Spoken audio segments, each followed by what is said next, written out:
안녕하십니까. 경제통계1국 금융통계팀 김민수 팀장입니다.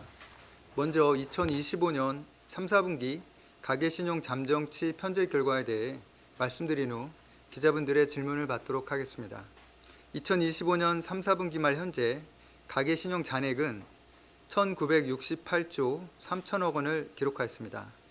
이 중 가계대출이 1,845조 원, 판매신용이 123조 3천억 원입니다. 가계신용은 3, 4분기 중 전분기 말 대비 14조 9천억 원 증가하여 지난 2, 4분기에 비해 증가폭이 축소되었습니다. 지금부터는 가계신용의 구성 항목인 가계대출과 판매신용으로 나누어 전분기 말 대비 증감으로 설명드리겠습니다. 보도자료 2페이지입니다. 가계대출은 3, 4분기 중 12조 원 증가하여 증가폭이 축소되었습니다. 상품별로는 주택담보대출이 3, 4분기 중 11조 6천억 원 증가하였습니다. 지난 2, 4분기에 비해 증가폭이 축소되었는데 이는 627 가계부채 관리 강화 방안 등에 주로 기인하였습니다. 한편 개인 대상 주택 관련 정책 대출도 1조 9천억 원 증가하여 2, 4분기에 비해 증가폭이 축소되었습니다. 기타 대출도 627 대책에서 신용대출 한도를 차주별 연소득 이내로 제한하여 3, 4분기 중 신용대출이 감소 전환한 영향으로 지난 2, 4분기에 비해 증가폭이 크게 축소되어 3천억 원 증가하였습니다.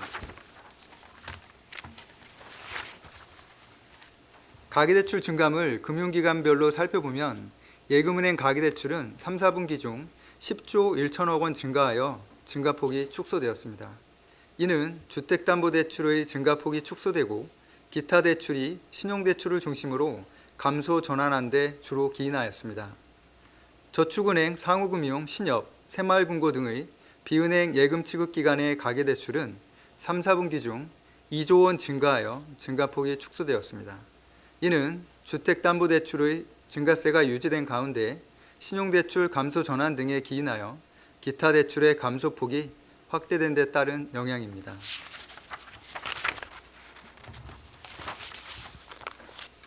보험회사, 연금기금, 여신전문회사, 공적금융기관, 증권사 등의 기타 금융중개회사를 포함한 기타 금융기관 등의 가계대출은 3, 4분기 중 1천억 원 감소 전환하였습니다.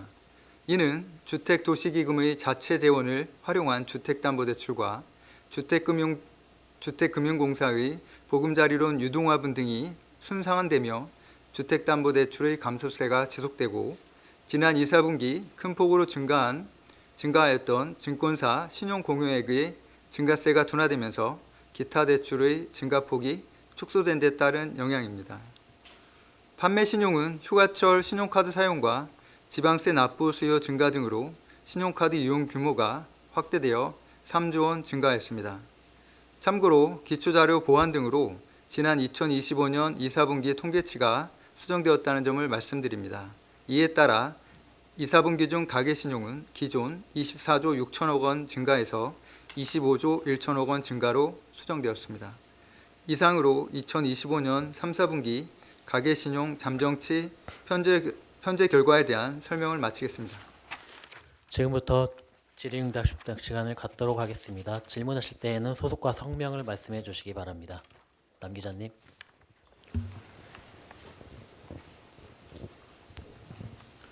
안녕하세요. 유시스 남주현 기자라고 합니다. 가능하시다면 최근 데이터를 볼 때 GDP 대비 가계부채 비율을 어떻게 보시는 건지 설명 좀 부탁드리고자 합니다. 그리고 가계대출 감소세에 대해서 627 관리 방안 영향이 좀 작용했다 이렇게 판단하신 것 같은데요. 그래도 증가폭을 보니까 이제 작년 말 수준인 것 같습니다. 이거 절대 수준에 대해서 이제 높은 건지 낮은 건지 이제 어떻게 판단하시는 건지 궁금합니다.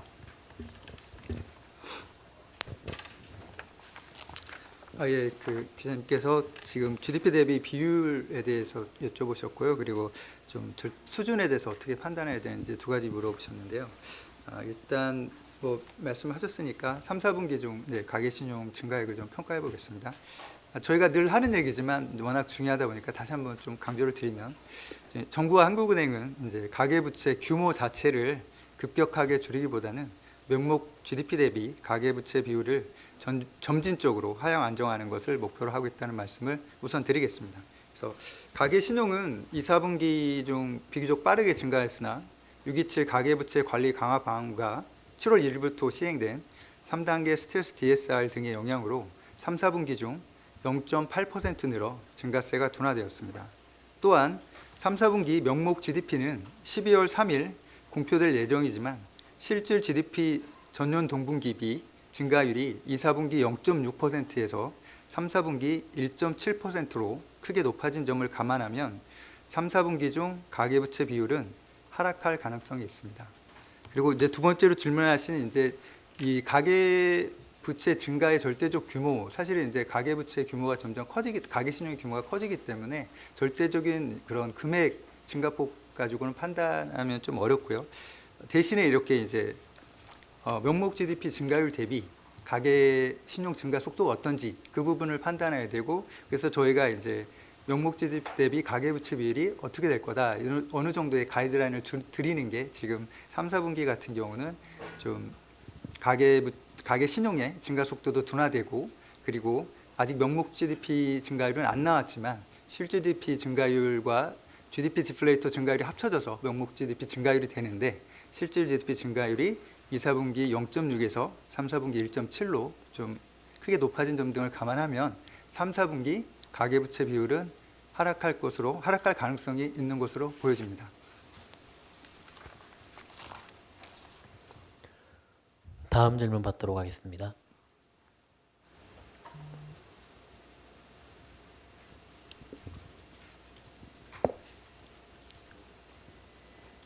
네, 이 기자님, 아니 박 기자님. 네, 저 중앙일보 박유미입니다. 아파트 거래량을 보다 보면 서울이 어쨌든 9월 거래량이 좀 반등을 했는데 거래량도 좀 심상치 않은 것 같고 주택 가격이 오를 거라는 기대 심리도 여전히 굉장히 높아서 3분기만 봤을 때는 어쨌든 규제 효과가 좀 있는 걸로 보이는데 4분기에 좀 주담대 반등 가능성이 있을지, 규제 영향이 계속 지속될 수 있는지에 대한 평가를 좀 부탁드리겠습니다.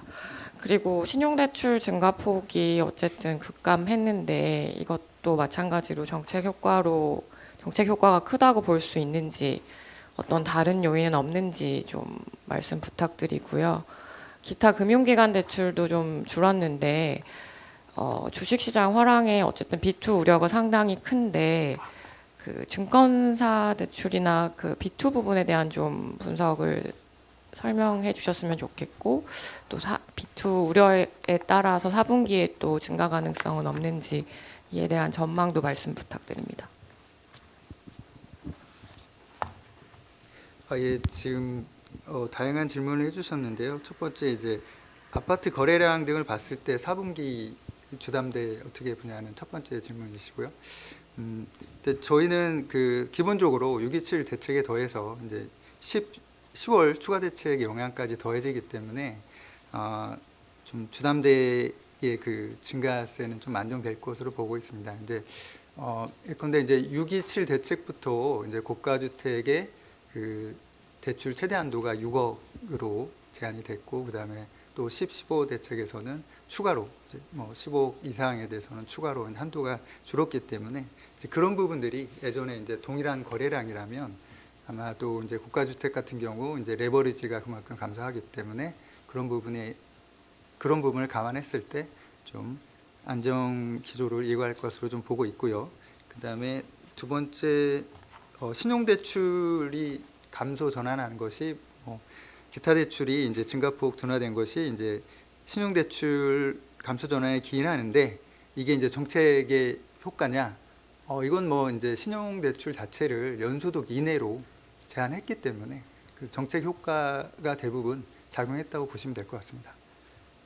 그리고 이제 기타 금융기관의 B2 우려가 큰데 이 부분 기타 금융기관에 대해서 좀 평가를 해달라고 하셨는데요. 기타 금융기관 같은 경우 말씀하신 대로 이제 증권사를 포함하고 있습니다. 증권사를 포함하고 있는데 저희 증권사의 신용 공여액 같은 경우는 2, 4분기에 증가폭이 좀 크게 확대가 됐고 3, 4분기에는 좀 증가세가 둔화됐습니다. 저희가 이제 뭐 저희 같은 경우는 이제 분기 통계다 보니까 좀 월별 증감이나 이런 부분보다는 좀 더 추세적인 그런 움직임을 좀 포착한다고 보시면 될 것 같고요. 그래서 저희 같은 경우는 2분기에 좀 더 크게 늘었고 3분기에는 증권사의 그 신용공여액이 증가세가 둔화됐다고 말씀드리겠습니다. 그리고 향후 전망에 대해서는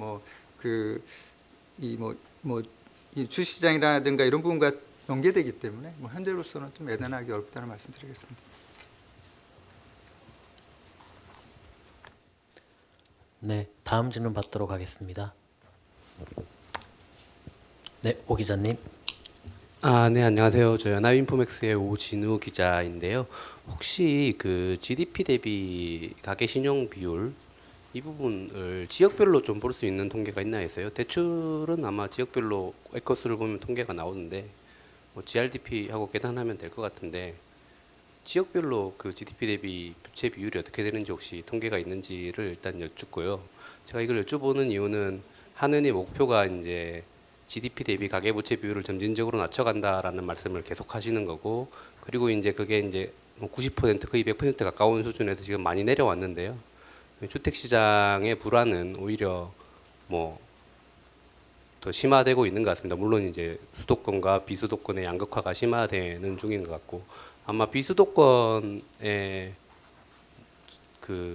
뭐 GRDP라고 해야 되나, GRDP 대비 부채 비율은 많이 떨어진 반면 수도권은 안 떨어질 것 같은데요. 이게 그냥 가계부채의 비율을 점진적으로 낮춰간다라는 기조가 이런 상황에서 어떤 의미가 있다고 보시는 건지 한번 여쭤보고 싶습니다. 이상입니다. 지역별로 이제 가계부채 비율을 산출할 수 있는지 첫 번째 여쭤보셨는데요. 일단 이제 가계부채 비율, 국제비에서 사용되는 가계부채 비율 같은 경우는 이제 가계부채 같은 경우는 좀 자금순환에 그 지역 통계가 나와야 되기 때문에 현재로서는 좀 어려움이 있는 것으로 그렇게 알고 있고요. 그다음에 이제 저희가 이제 가계부채 비율이 GDP 대비 가계부채 비율이 높았던 상황이고 지금 3년 연속 그 가계부채 비율의 하향 안정화가 지금을 이룩하고 있습니다. 따라서 일단은 그 거시적인 총량적인 측면에서 그 경제가 성장하는 속도 대비, 즉 명목으로 성장하는 속도 대비 가계부채 비율을 완만하게 지금 낮춰가고 있다. 그것만으로도 큰 의미가 있다고 생각하고요. 또 이제 추후에 발생하는 뭐 그런 부분들에 대해서는 더 많은 이제 관심과 그런 경각심을 갖고 좀 저희가 대처해 나갈 것으로 그렇게 생각하고 있습니다.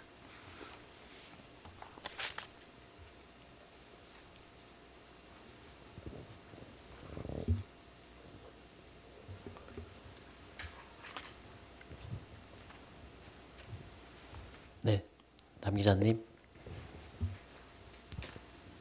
안녕하세요. 유시스 남주영 기자라고 합니다. 저 아무래도 지표 보다 보니까 판매 신용이 좀 큰 폭으로 증가한 것 같습니다. 아무래도 설명에는 뭐 휴가철 신용카드 사용, 지방세 납부 수요 증가를 언급하셨는데요.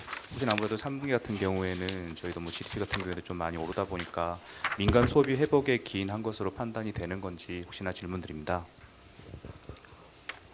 예, 그 뭐 정확히 잘 보셨고요. 이제 저희가 그 사실 이제 민간 소비 가 이제 이미 좀 나왔지 않습니까? 3, 4분기 실질 GDP가 나왔기 때문에 저희가 따로 이제 여기 언급은 안 했지만 여기서 언급한 뭐 휴가철 신용카드 사용과 뭐 지방세 납부 수요 증가 이외에 또 민간 소비가 반등한 영향들이 반영돼 있다고 보시면 될 것 같습니다. 네, 더 이상 질문이 없으신 것 같습니다. 그럼 이상으로 기자 설명회를 마치도록 하겠습니다. 감사합니다.